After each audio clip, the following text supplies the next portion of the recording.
ఎడతెరిపి లేకుండా కురుస్తున్న వర్షాలతో గోదావరి నది ఉధృతంగా ప్రవహిస్తోంది. జయశంకర్ భూపాలపల్లి జిల్లా మహదేవ్పూర్ మండలం మేడిగడ్డ లక్ష్మీ బ్యారేజ్ వద్ద భారీ వరద ప్రవాహం కొనసాగుతోంది. ప్రాణహిత నది పరవడు తొక్కుతుండగా కాళేశ్వరం సరస్వతి పుష్కర్ ఘాట్లో జ్ఞానదీపాలు పూర్తిగా నీటమునిగాయి. మేడిగడ్డ లక్ష్మీ బ్యారేజ్ వద్ద శుక్రవారం ఉదయం 9 గంటలకి గోదావరి వరద ఉధృతి మరింత పెరిగింది.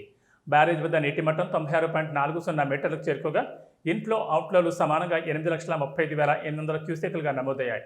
వరద ప్రవాహం దృష్టిలో ఉంచుకుని బ్యారేజ్లోని మొత్తం 85 గేట్లను ఎత్తివేసి నీటిని దిగువకు విడుదల చేస్తున్నారు.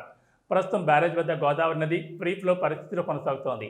ఇదిలా ఉండగా ప్రాణహిత నది ఉధృతితో కాళేశ్వరం సరస్వతి పుష్కర్ ఘాట్ పూర్తిగా జలమయమైంది. ఘాట్ వద్ద ఏర్పాటు చేసిన జ్ఞానదీపాలు వరద నీటిలో మునిగిపోయాయి. ప్రధాన ఘాట్ వద్ద కూడా వరద నీరు వేగంగా పెరుగుతుండగా రోడ్లపై చేరేందుకు మరో 2 మెట్లు మాత్రమే మిగిలి ఉన్నాయి. వరద ఉధృతి మరింత పెరిగే అవకాశం ఉండడంతో ఘాట్ పరిసరాలను చిరు వ్యాపారులు తమ సామగ్రిని సర్దుకుని సురక్షిత ప్రాంతాలకు తరలిస్తున్నారు. అధికారులు నదీ తీర ప్రాంత ప్రజలు, భక్తులు అప్రమత్తంగా ఉండాలని సూచిస్తూ అవసరం లేకుండా నది వద్దకు వెళ్లొద్దని హెచ్చరిస్తున్నారు.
నువ్వైతే ఈ మంత్ చూడు కొంచెం దయచేసి